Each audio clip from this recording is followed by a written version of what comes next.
And I think that's going to give you this.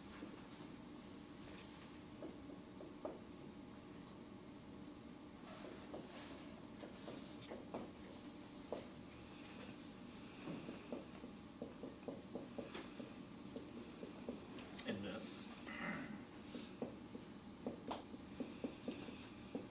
But I think that's going to give you this.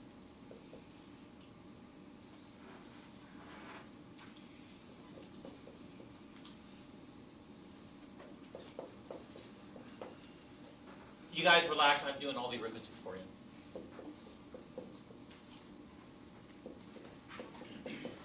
And you guys, one more line, just one more line. 4x squareds are going to cancel. My 16x cancel, and I'm left with a negative 10. Now, in computing this Wronskian, if any one particular value of x, excuse me, I misspoke. If at any value of x, this Wronskian is non-zero, then the set is going to be linearly independent. So in computing the Wronskian, if over some interval, in this case I'm looking at all real numbers, if the Wronskian values to a non-zero real number for some value of x, I've got linear independence for the original set. Yes?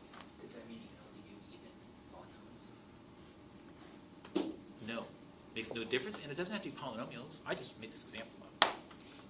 You said that if the determinant is non-zero, then it's linear. If your Wronskian is non-zero for some value of x, then you've got linear independence, at least over some interval. If it's zero, then you have linear independence. Well, only go in my direction. Just talk about linear independence with Wronskian. And if you guys want me to generalize this, I'll say it this way. Given a set of vectors that are themselves functions, n of them, then the Wronskian, by definition, is merely this n by n determinant. First row consists of your functions. Second row consists of your first derivatives. But the nth row consists of your n minus 1 derivatives.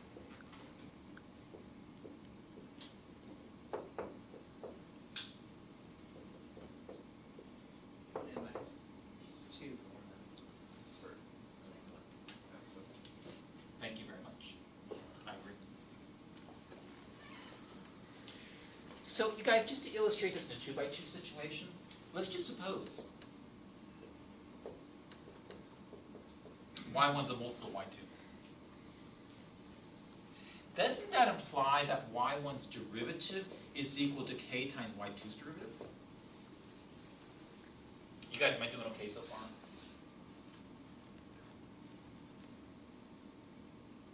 Looks like it. And so if I were to compute the Wronskian in this particular example, wouldn't that look like a y1, y2, sorry, that's okay, and a y1 prime, I'll write it this way, y2 prime. But isn't that going to give me this?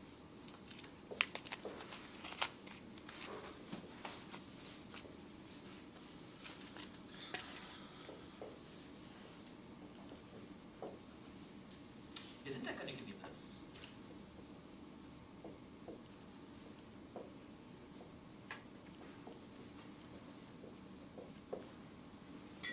I mean, if I were to compute the Wronskian for functions look like this, I can express in that fashion. And so I think if they're multiples of each other, I can manipulate in this fashion. What about another set that I considered earlier today? What about this set here?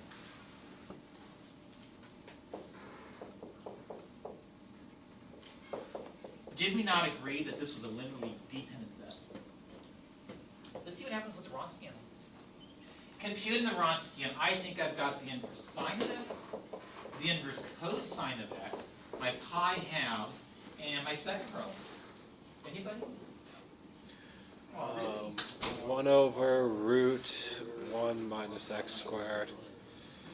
1 over root, or negative 1 over root 1 minus x squared. You guys say you've grown. 0. Stuff. Don't be like negative what? Yeah, yeah, negative. No, it would be negative 2x, yeah. Negative x over Oh, because you Square root of 1 minus x squared to the 3s. The same thing except negative or positive. So if we're going to compute the Wronskian, we should probably expand about the got to test tomorrow. Third column. And I think about the third column, all I'm really going to get is, oh, jeepers, it's a lot of work, isn't it? Said, oh, jeepers, it's a lot of work, isn't it? No, it's not. No, it's not. That's 2. I see. It's 2. Oh, it's 2? No, sorry. I got a 0. It's 0. I hope it is. You can double check. My bad.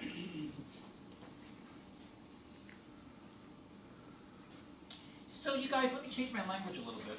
Formal definition. Let V be a vector space.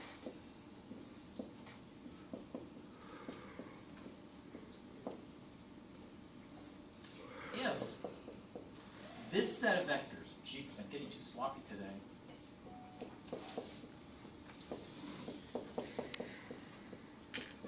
If this set is number 1,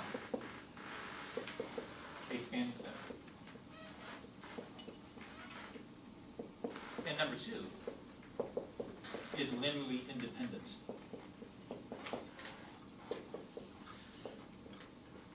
then we say that this set is a basis. Now you guys, I'm being careful with my language. I didn't say is the basis for the vector space because there isn't one single basis for a vector space. A vector space will have many bases. I'm just saying if I got a spanning set that's linearly independent, is an efficient spanning set, and I think that's what I'm referring to as a basis. So let's talk about some standard bases of some standard vector spaces. Is that a 9? 9. Okay. Yes.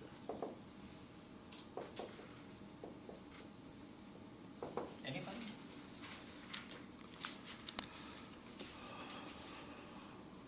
Oh, you guys. It's E1, E2. All the, with the bars, of course. I think that's going to be my standard basis for R2. I think as a standard basis for Pn, I don't know, what are you going to give me for the standard Pn?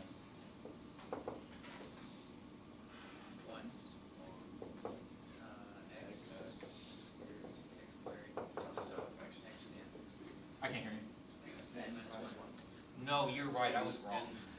It is n, because we're using the author's notation. And you're going to be confused. What's that? You're going to be confused. I'm so sorry, it's my fault. But you guys, truly, isn't this off? I mean, look, this is the basis for my vector space, but there are n items in there, there's n minus 1 of, or n plus 1 of them. So I typically refer to myself as P of n plus 1. I'm just trying to come to class not to mix up the notation or the language, because I want you to go So home. he starts at 1 instead of 0 with the sigma? If say we're That's putting this in completely sigma irrelevant. notation? That's really not what's important. It's just Okay. because what's important is I've got n plus 1 elements in For here. the second, Okay. it should be X equals. What's that? I'm You're sorry. saying that the book, right, knows piece of n like this, but in Yes, it reality, does. it would be x to the n plus 1, right, because there's n plus 1. This is the set of all integers polynomials.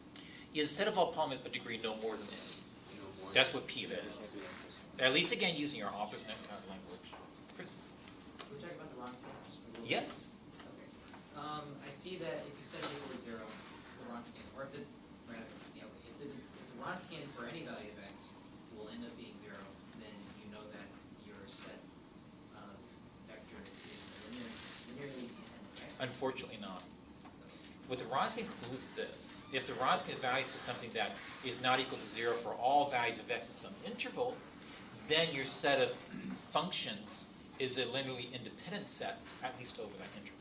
With that in mind, I see we're setting a determinant equal to 0, right? Or we're, Well, careful. We evaluate the determinant. Thank you, that's and better, make sure that's that better. it's equal to Yeah, 0. that's better. That necessarily implies that our matrix, or rather our transformation is always invertible, right? Since we'll never have a determinant equal to 0, hopefully, if it is linearly independent. Is that true or not?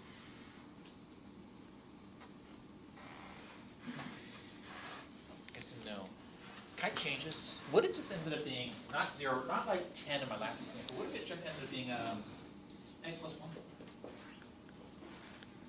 Is this particular expression x plus 1 0 for some value of x? Yes. Is it non-zero for some value of x? Yes. And I know I'm lying about this. This isn't what the evaluates do. But if it did, I would have said my original set of functions is literally independent because this is non-zero for some value of x. And Chris, I heard you say things like, well, what if it is 0 for some values of x? Don't really care about that. I only care about when it's non-zero for some value of x. Then I can proclaim I've got linear independence for that set. And I'm sorry if I lied up there, everybody. You understand it's a lie.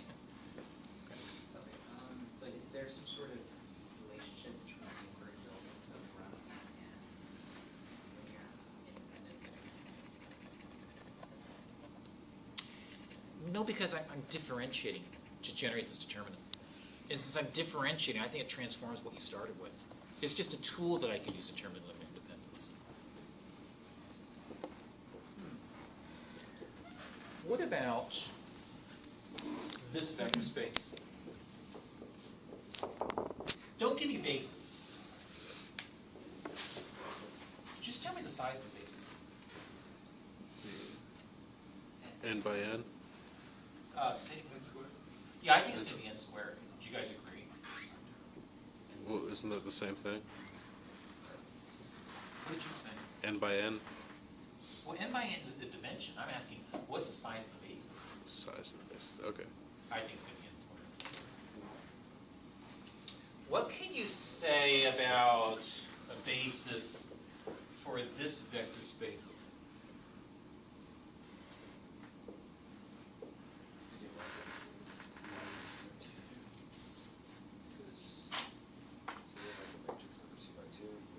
That is a set of all continuous functions It would be complex, right? right? Yeah, a set of all functions that are continuous over the entire reals. Okay. What do you think the size of the basis is? Does it even have a size? Doesn't the C Good. notation mean that it's complex?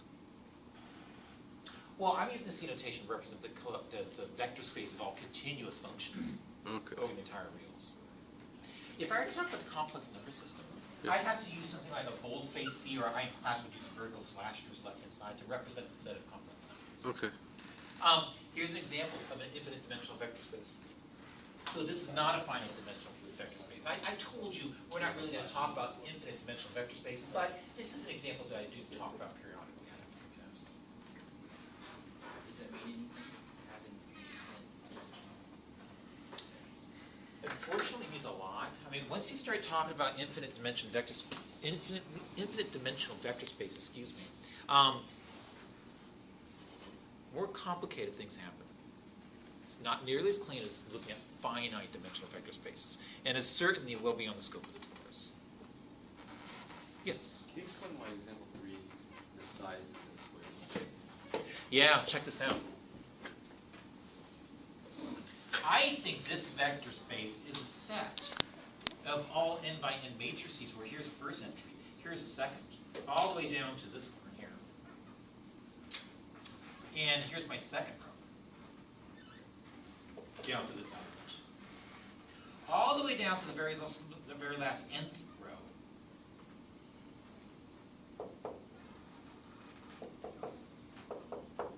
Such that these a sub ij's are all reals.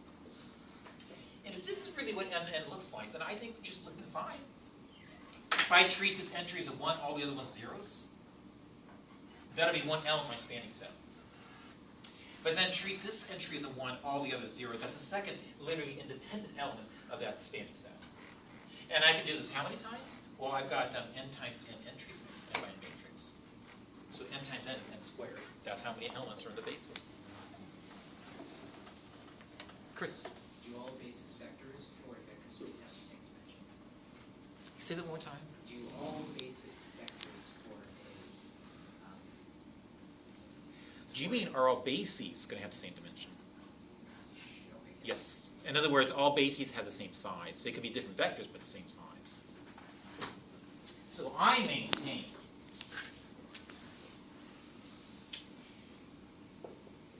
that when it comes to this set right here,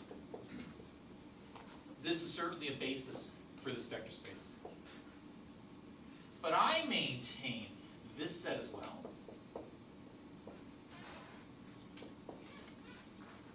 Is a basis for the same vector space. And any two bases are going to have the same size in terms of how many elements are in those sets. I agree. So everybody, let's talk about R3. It's a vector space with dimension 3. But I think it has a variety of different subspaces, one of which is R3 itself. And whenever you have a subspace of a vector space where they have the same dimensions, then that subspace has to be all of the vector space, for the trivial reason that I span all the elements in the original vector space. However, in R3, I think I have some subspaces of dimension 2, specifically R2.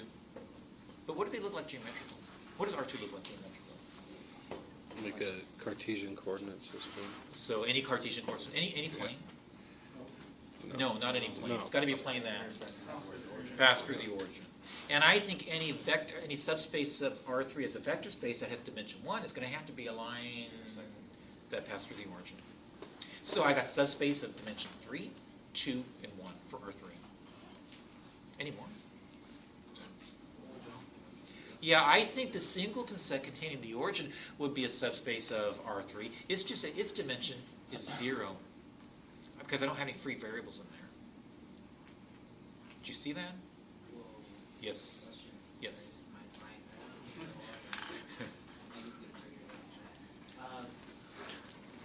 What do you do with a vector space that has no elements in it? Sorry, that has no basis.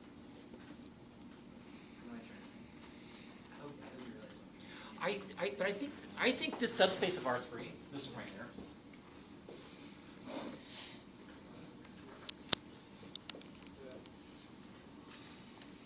that is a vector space. It's also a subspace of R3. But I think it's its own basis because any linear combination of this piece will give you everything else in that set, even though it's only one element. But it's not linearly. Yeah, it is. No, it's not. Can you multiply by something to make another element in the set? No. There aren't any other elements. But if you apply a scalar to it, that does not necessarily imply the scalar stuff. You know what? He's got a point. We just talked about this. Yes, we did talk about sets that have, we did talk about singleton sets, and we said a singleton set is going to be linearly independent if and only if the set contains, non-zero vector. It's linearly dependent if it contains the zero element. And so I guess I got to backtrack. I guess I can't consider the spaces. I just haven't thought about it when I said it out loud. Why did you call it a zero-dimensional space? Because it has no free variables. Think about it. Watch. In R3, is this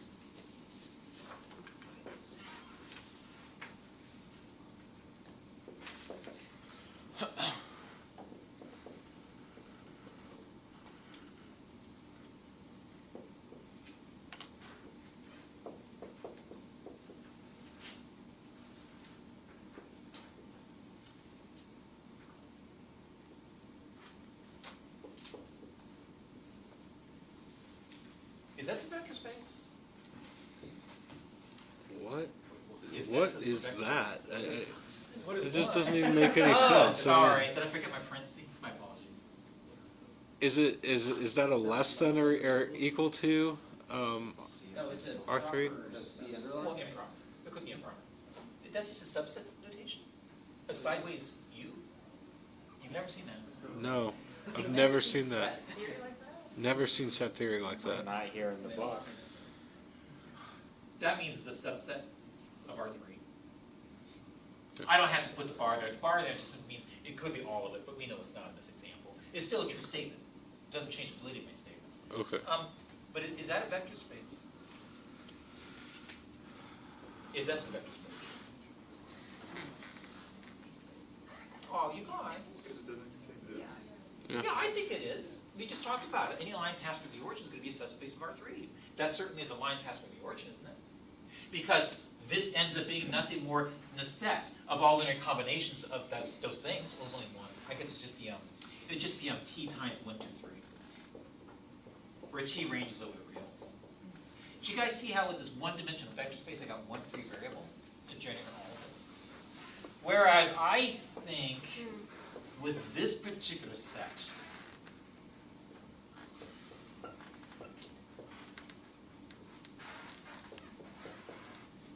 that certainly is a subset of all R3. It's just that this is equal to the collection of all things of the form, see, 0, 0, 0. Somebody give me a free variable. There is none. Yeah, why put one in? Because no matter what it is, it's just going to just keep gonna it equal 0.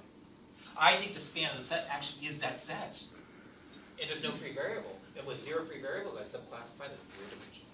So if something is zero dimensional, there's no degree of freedom to move that. It's only one single point, yes, I agree. And it has to be what point specifically? The origin. The origin, or the 0 element, whatever your vector space is, doesn't have to be R3. Yes, Mike? So, like on a quiz or test, if you ask for bases, how do we tell you how many bases? Do we just write it like n squared, or or is there some format? Well, I probably would ask you some questions like, can you find a basis for this vector space? Can I ask such a question? Sure.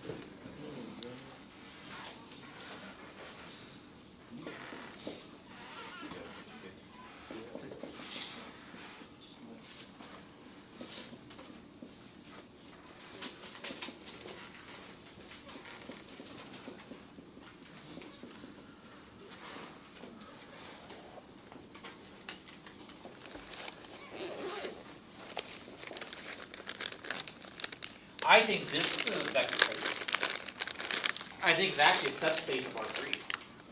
So to find the basis for this vector space, I'm just going to take that equation. And with that equation, if I just grab x3 and give it a name, we'll call it t. And I refer to x of 2 as this. So that x of 1 can be interpreted as that's minus t. That being the case, I think this vector space ends up being nothing more than the collection of all ordered triplets of the form, let's see, x1 has another name, it's s minus t, isn't it? x2 has another name, I call it this. And I refer to x3 as this way. Such that s and t range over the reals. You guys, I'm not done yet. I have not found a basis. But can you tell right away that this is going to be a dimension of 2? So whatever basis I find better have 2 elements in it. And so you know this is going to represent nothing more than a plane passage of the origin. And I can pry this one entry apart in terms of its free variables. I think I can pry this apart by thinking of it as nothing more than s, 0 plus my negative t, 0t. Again, such that s and t range over the reals. Or how about saying it this way? I have... Sorry I'm so slow, you guys. I don't know what I have. Do I have this? In English. This corresponding linear combination of these two beasts, 1, 1, 0, and 1, 0, negative 1.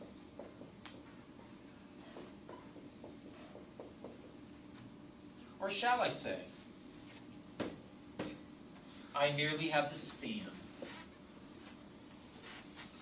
of 1, 1, 0. Is there a reason why you switched that 1 and negative 1? Just because I wanted to. It looked nicer.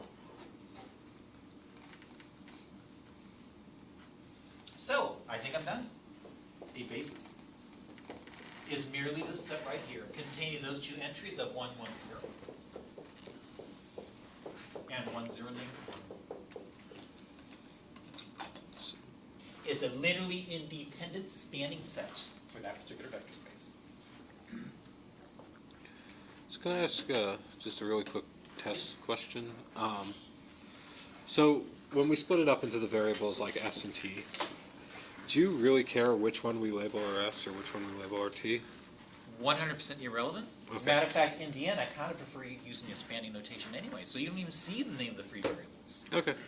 I think it's more important to come up with the basis and how you describe the free variables. Would it be possible for you to just quickly show how determinant of two matrices multiplied by each other is equal to determinant 1 times determinant of the other? It's one of the properties, and the proof is kind of like strange in the book. So, if you could.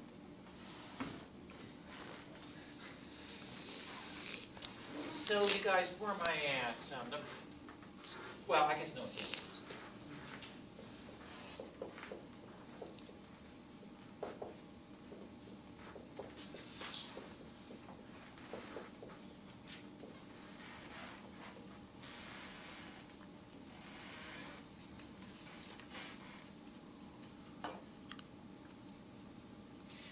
I'm trying to conjure up real quick, that's why I'm stalling. I'm trying to conjure up a sophisticated way of proving, instead of going all the way back to my definitions of determinants. The book they use, they show an example where one of the matrices is an elementary matrix, and then they show that it works for that, and then they try and make it a general case. I don't know. Yeah, I can see that. Let me see if I can be more sophisticated.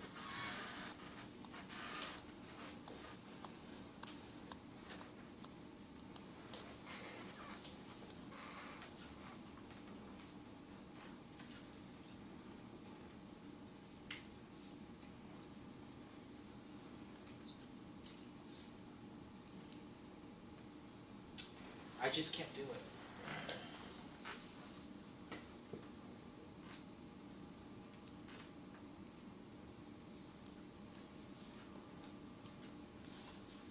I can't think of one. I think the only thing I can do is just that, use mathematical induction. Because I think for any matrix A, and I know we haven't talked about this, but you can rewrite A, that single matrix, as a combination of elementary matrices. I call it E1, E2, E3. All the way down to En times some other matrix. I'll call it E. And if I can show it's true in one case, and I can use mathematical induction to show it's going to be true for all cases. And so I think I have no choice. I have to go back that far. I was trying to find a way to be more sophisticated, and I can't. I can't think of one. And I'm only stalling because I've just got to be a way around it. I have a question. It's just not coming to me. Can't pick one.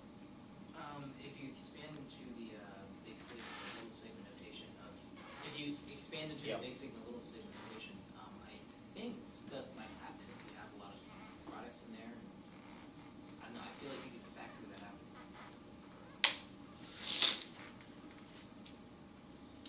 Gosh, I don't see that way at all. I think that'd be so difficult because now you're talking about one sum being equal to the product of two other sums. I think that'd be so much more complex to look at verifying this statement using a summation notation. But not possible. I didn't say that, but it's certainly more complex. I'll think about it. If I come up with a better one, I'll let you know. I'm not being able to come up with one. Which is a shame. Oh, you guys. I'm so tired. Can we just stop? Yeah. Take a peek at some exercises. You guys can write these down, but you don't have to deal with it tonight. Obviously, it's not on the exam. Is there But- Saturday lecture? I don't know. Do you guys think we could just cancel Saturday only because we're having an exam tomorrow? So exams only until 4.6. Can I look before I answer that? Sorry. No. I backtracked because yesterday I didn't get far enough. The exam really only covers up through 4.4. So did I assign anything in 4.5 yesterday or not? No. Because we didn't discuss enough. That's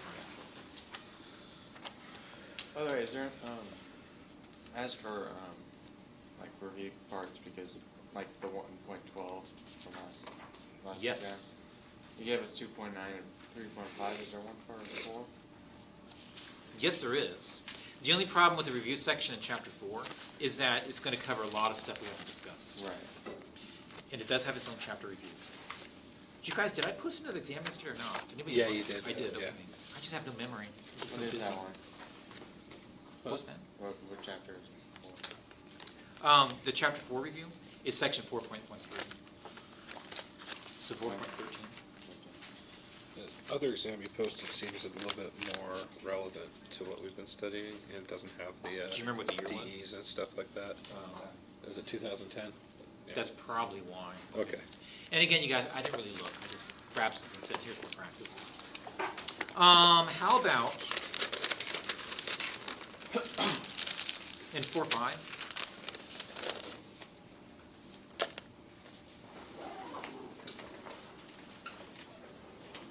One through 37 odd.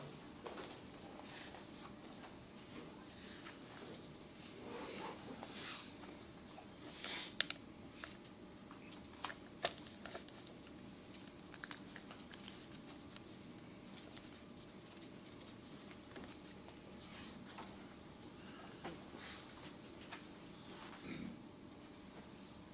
42, 43.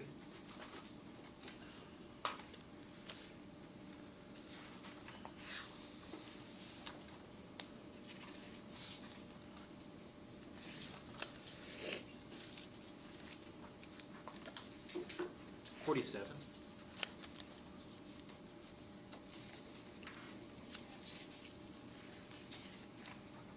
50 looks really nice.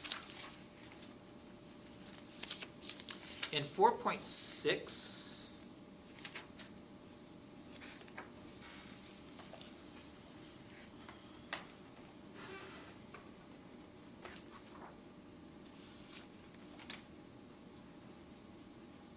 how about just doing the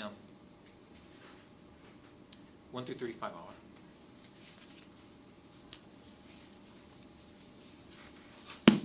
Let's do it. Mr. Gardner? Yes, sir. Is my exam gonna be